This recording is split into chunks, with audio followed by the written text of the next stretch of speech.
ಧರ್ಮಸ್ಥಳ ವಿಚಾರ, ಬುರುಡೆ ವಿಚಾರ ಸಾಕಷ್ಟು ಚರ್ಚೆಗೆ ಗ್ರಾಸವಾಗಿತ್ತು. ಒಂದು ಕ್ಲೈಮ್ಯಾಕ್ಸ್ ಅಂತ ತಲುಪಲಿಲ್ಲ ಅನ್ನೋ ಒಂದು ವಿಚಾರ ನಡೀತಿದೆ. ಈ ಬಗ್ಗೆ ತನಿಖೆ ಕೂಡ ನಡೀತಿದೆ. ಈ ಬಗ್ಗೆ ಮಾತನಾಡೋದಕ್ಕೆ ನಮ್ಮ ಜೊತೆ ಗಿರೀಶ್ ಮಟ್ಟಣ್ಣ ಅವರಿದ್ದಾರೆ. ಬನ್ನಿ ಅವ್ರನ್ನ ಮಾತಾಡಿಸುವಂಥ ಪ್ರಯತ್ನ ಮಾಡೋಣ. ಸರ್, ಸಾಕಷ್ಟು ಚರ್ಚೆ ನಡೆದಿತ್ತು, ಇಡೀ ದೇಶದ ಗಮನ ಸೆಳೆದಿತ್ತು. ಎಲ್ಲಿ ತನಕ ಬಂದಿದೆ ಸರ್, ತಮ್ಮ ಗಮನಕ್ಕೆ ಬಂದಿದೆ? ಸರ್, ಕ್ಲೈಮ್ಯಾಕ್ಸ್ ಅಂತ ಖಂಡಿತ ಬರ್ತದೆ.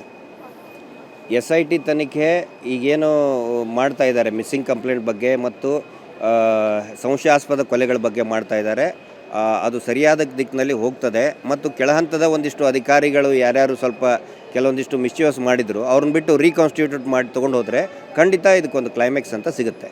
ಸರ್, ಅಂದರೆ ಚಿನ್ನಯ್ಯನಿಗೆ ಕೆಲವೊಬ್ಬರು ಬೆದರಿಕೆ ಹಾಕಿ ಸ್ಪಷ್ಟವಾಗಿ ತನಿಖೆ ಮಾಡಲಿಲ್ಲ ಅಂತ ಹೇಳ್ತಾ ಇದ್ದೀರಾ. ಸೊ ಯಾವ ನಿಟ್ಟಿನಲ್ಲಿ ಅವ್ರ ಮೇಲೆ ಒತ್ತಡ ಹಾಕಿದ್ದಾರೆ ಅಂತ ಹೇಳ್ತೀವಿ?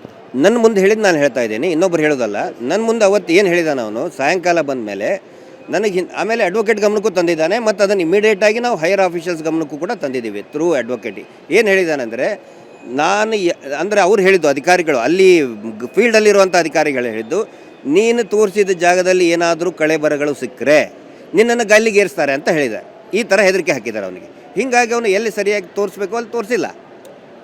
ಆನಂತರ ಅವನೊಬ್ಬ ಹೋರಾಟಗಾರ ಆಗಲಿ ಅಥವಾ ನಾನು ಮಾಡಲೇ ಅಂತಲ್ಲ, ಒಂದು ಇನ್ನೋಸೆಂಟಾಗಿ ಬಂದಿದ್ದವನು. ನಾನು ಇಷ್ಟು ಇದನ್ನು ಮಾಡಿದ್ದೀನಿ, ನೋಡಿದ್ದೀನಿ, ನಾನು ಹೇಳ್ತೀನಿ ಅಂತ ಬಂದವನು. ಕಂಟಿನ್ಯೂಸ್ ಆಗಿ ಪೊಲೀಸರ ಕಸ್ಟಡಿಯಲ್ಲಿದ್ದಾಗ ಭಯ ಬರೋದು ಸಹಜ. ಈಗ ಯಾರೇ ಒಬ್ಬ ಕಲ್ತವ್ರಿಗೆ ಎಜುಕೇಟೆಡ್ಗೆ ಆಗಲಿ 1-2 ಗಂಟೆ ಪೊಲೀಸ್ ಸ್ಟೇಷನ್ ಒಳಗಡೆ ಇಟ್ಕೊಂಡ್ಬಿಟ್ರೆ ಭಯ ಬಿದ್ದುಬಿಡ್ತಾರೆ. ಅಂಥದ್ರಲ್ಲಿ ದಿನಗಟ್ಟಲೆ ಪೊಲೀಸ್ ಕಸ್ಟಡಿ ಒಳಗಿರೋದ್ರಿಂದ ಭಯ ಬಿದ್ದಿದ್ದಾನವನು. ಭಯದಿಂದ ಈ ಥರ ಸ್ವಲ್ಪ ಏರುಪೇರು ಆಗಿದೆ. ಸರ್, ಅಂದರೆ ಚಿನ್ನಯ್ಯ ಅವರು ಈ ಬಗ್ಗೆ ತಮ್ಮ ಹತ್ರ ಏನಾದರೂ ಹೇಳಿದ್ರಾ, ಈ ಥರ ನನಗೆ ಒತ್ತಡ ಹಾಕಿದ್ರು ಅನ್ನೋದ್ರ ಬಗ್ಗೆ ಏನಾದ್ರು ಹೇಳಿದ್ರು? ಖಂಡಿತ ಹೇಳಿದ್ದಾನೆ. ಅವತ್ತಿನ ದಿನ ಅವನು ಹೇಳಿದ ತಕ್ಷಣವೇ ಥ್ರೂ ಅಡ್ವೊಕೇಟ್ ಹಿರಿಯ ಅಧಿಕಾರಿಗಳ ಗಮನಕ್ಕೂ ಕೂಡ ನಾವು ತಂದಿದ್ದೀವಿ ಅದನ್ನು. ಅವನು ಹೇಳಿದ್ದಾನೆ, ಒಪ್ಕೊಂಡಿದ್ದಾನೆ ಅವನು. ಸರ್, ಅಂದರೆ ತಾವು ಇನ್ನೊಂದು ಹೇಳ್ತಿದ್ರಿ, SIT ಮರು ತನಿಖೆ ಮಾಡಬೇಕು, ನಮಗೆಲ್ಲ ಅವಕಾಶ ಕೊಟ್ಟರೆ ನಾವೇ ತೋರಿಸ್ತೀವಿ, ಸಾಕಷ್ಟು ಬಾಡಿಗಳು ಸಿಗ್ತದೆ, ಹೆಣಗಳು ಸಿಗ್ತದೆ ಅಂತ ಹೇಳ್ತಿದ್ದೀರಾ. ಸೊ ತಾವು ಹೋಗೋಕೆ ರೆಡಿ ಇದ್ದೀರಾ? ಏನು ನಡೀತಿದೆ ಅಲ್ಲಿ? ರೆಡಿ ಇದ್ದೀವಿ. ನಮಗೆ ಅವಕಾಶ ಕೊಟ್ಟರೆ ನಾವು ಎಲ್ಲರೂ ರೆಡಿ ಇದ್ದೀವಿ. ಇವನ್ ಮಹೇಶ್ ಶೆಟ್ಟರು ಕೂಡ ಅದನ್ನೇ ಹೇಳಿದರು. ನಮಗೊಂದು ಊರು ನೋಡಿ, ಅವನು ಹೂತು ಹಾಕೋದು ಅದೇನು ಗೌಪ್ಯವಾಗಿ ಅಲ್ಲ. ಹೊರಗಿನವ್ರಿಗೆ ಈಗ ನಿಮಗೆ ಅದು ಬಹಳ ಎಕ್ಸಾಗರೇಟೆಡ್ ಅನಿಸ್ತಾ ಇದೆ, ಅಯ್ಯೋ ಇದೇನಿದು ಅಂಥೇಳಿ. ಆದರೆ ಅಲ್ಲಿಯ ಸ್ಥಳೀಯರಿಗೆ ಇದು ಕಾಮನ್. ಇದು ಅವರೆಲ್ಲರೂ ರೆಡಿ ಇದ್ದಾರೆ. ಅವ್ರು ನೋಡಿದ್ದಾರೆ, ಚಿನ್ನಯ್ಯ ಹೂತು ಹಾಕಿದ್ದನ್ನು ಬೇರೆಯವರು ನೋಡಿದ್ದಾರೆ. ಹೀಗಾಗಿ ಎಲ್ಲರೂ ರೆಡಿ ಇದ್ದಾರೆ. ಒಂದು ಅವಕಾಶ ಕೊಡಲಿ, ನೋಡೋಣ. ನಾಳೆ ಕೊಡ್ತಾರಾ? ನಾಳೆ ಬೆಳಗ್ಗೆ ಅವಕಾಶ ಕೊಡಿ, ನಾಳೆ ಮಧ್ಯಾಹ್ನ ತನಕ ತೊಗೊಂಡು ಬಂದು ಇಡ್ತಾರೆ.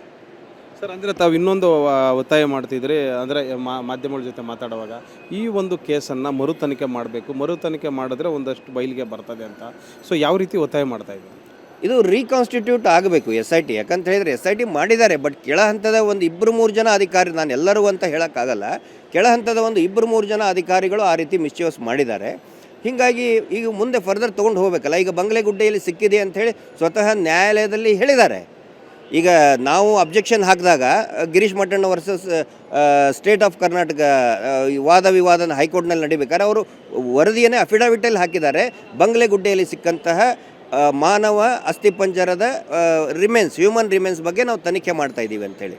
ಸೊ ಅದನ್ನೆಲ್ಲ ಮುಂದುವರಿಬೇಕಾದ್ರೆ ಈ ಥರ ಅಧಿಕಾರಿಗಳನ್ನ ಇಟ್ಕೊಂಡು ಮುಂದುವರಿಯೋದು ಬೇಡ. ಒಳ್ಳೊಳ್ಳೆ ಅಧಿಕಾರಿಗಳಿದ್ದಾರೆ. ಆಮೇಲೆ ಹಿರಿಯ ಅಧಿಕಾರಿಗಳ ಬಗ್ಗೆ ನಮಗೆ ನಂಬಿಕೆ ಇದೆ. ಹಿರಿಯ ಅಧಿಕಾರಿಗಳು 3-4 ಜನ ಅಧಿಕಾರಿಗಳೇನಿದ್ದಾರೆ, SP ಅವರಿದ್ದಾರೆ, ಅದ್ರ ಚೀಫ್ ಎಲ್ಲರ ಬಗ್ಗೆ ನಮಗೆ ಒಂದು ವಿಶ್ವಾಸ ಇದೆ. ಕೆಳಹಂತದ ಒಬ್ಬರು ಏನಿದ್ದಾರೆ. ಯಾಕಂದ್ರೆ ಈ ಮಾತು ಹೇಳ್ತಾ ಇದ್ದೀನಿ, ಸೌಜನ್ಯ ಪ್ರಕರಣದಲ್ಲಿ ಕೆಂಪಮ್ಮ ಅನ್ನೋರು ದೂರು ಕೊಡೋಕೆ ಹೋದಾಗ ಅವ್ರಿಗೆ ಬೆದರಿಸಿ ಕಳಿಸಿದ್ದಾರೆ. ಆನಂತರ ಗೋಕಾಕ್ ಘಟಪ್ರಭಾದಿಂದ ಒಬ್ಬ ಮೊಮ್ಮಗ ಬಂದಿದ್ದ, ನಮ್ಮ ತಾತ ತಿರ್ಕೊಂಡು 20 ವರ್ಷ ಆಯಿತು ಮಿಸ್ಸಿಂಗ್ ಆಗಿ, ಧರ್ಮಸ್ಥಳದಲ್ಲಿ ಮಿಸ್ಸಿಂಗ್ ಆಗಿ 20 ವರ್ಷ ಆಯಿತು ಅಂತ ಅವನು ಬೆದರಿಸಿ ಕಳಿಸಿದ್ದಾರೆ ಕೆಳ ಹಂತದ ಅಧಿಕಾರಿಗಳು. ಸೊ ಅಂಥವ್ರನ್ನ ಇಟ್ಕೊಂಡು ಬಯಸ್ಡ್ ಆಗಿದ್ದಾರೆ. ಅಂಥವ್ರನ್ನ ಇಟ್ಕೊಂಡು ಮಾಡೋದು ಬೇಡ.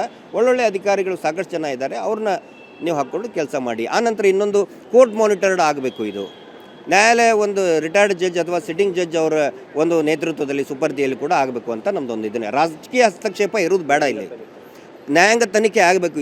ಇಲ್ಲಂತಂದ್ರೆ ಏನು ಹೇಳುತ್ತೆ, ರಾಜಕೀಯ ಹಸ್ತಕ್ಷೇಪ ನಿರಂತರವಾಗಿ ಆಗ್ತಾಯಿದೆ.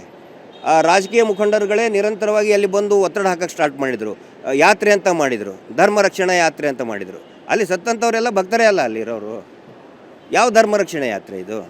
ಹೀಗಾಗಿ ರಾಜಕೀಯ ಹಸ್ತಕ್ಷೇಪ ಇಲ್ಲದೇ ನ್ಯಾಯಾಂಗ ಮುಂದಾಳತ್ವದಲ್ಲಿ ತನಿಖೆ ಆಗಬೇಕು ಅನ್ನೋದು ನಮ್ಮದು ಆಗ್ರಹ ಇದೆ. ಸರ್, ಮತ್ತೊಂದು, ಚಿನ್ನಯ್ಯ ಅವರು ತಮ್ಮ ಗುಂಪಲ್ಲೇ ಇದ್ದಂಥವರು, ಜೊತೆ ಇದ್ದಂಥವರು, ಅವರಿಗೆ ಬೇಲ್ ಕೊಡೋಕ್ಕೆ ಯಾರೂ ಮುಂದೆ ಬರ್ತಾ ಇಲ್ಲ. ಜಾಮೀನು ಮಂಜೂರಾಗಿದೆ, ಆದರೆ ಷರತ್ತಿನ ಜಾಮೀನು ಕೊಡೋದಕ್ಕೆ ಯಾರೂ ಮುಂದೆ ಬರ್ತಾ ಇಲ್ಲ.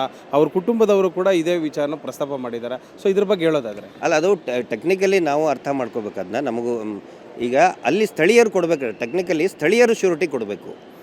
ಇಲ್ಲಿ ನಾವು ಯಾರಾದರೂ ಸ್ಥಳೀಯರಾಗಿದ್ದರೆ ನಾವು ಕೊಟ್ಬಿಡ್ತೀವಿ. ಸ್ಥಳೀಯರು ಅಲ್ಲದೆ ಇರೋದ್ರಿಂದ ಸಮಸ್ಯೆ ಬಂದಿದೆ. ಒಂದು ವೇಳೆ ನಾನು ಅದನ್ನು ಕೂಡ ಮಾತಾಡಿದೆ, ನಂದು ಏನಾದರೂ ಶ್ಯೂರಿಟಿ ಇತ್ತು ಅಂತ ಹೇಳಿದ್ರೆ ನಾನೇ ರೆಡಿ ಇದ್ದೇನೆ ಅವ್ನು ಕೊಡೋದಕ್ಕೆ. ಅದು ಇನ್ನೊಂದು 2-3 ದಿನದಲ್ಲಿ ಬಗೆಹರಿಸ್ತೇವೆ ನಾವು. Thank you. ಇದಿಷ್ಟು ಗಿರೀಶ್ ಮಟ್ಟಣ್ಣವರ ಮಾತು. ಏರ್ಪೋರ್ಟಿಂದ ಕ್ಯಾಮ್ರಾಮನ್ ಅಮರೇಶ್ ಜೊತೆ ರವಿಕುಮಾರ್, HNET ಸುವರ್ಣ ನ್ಯೂಸ್.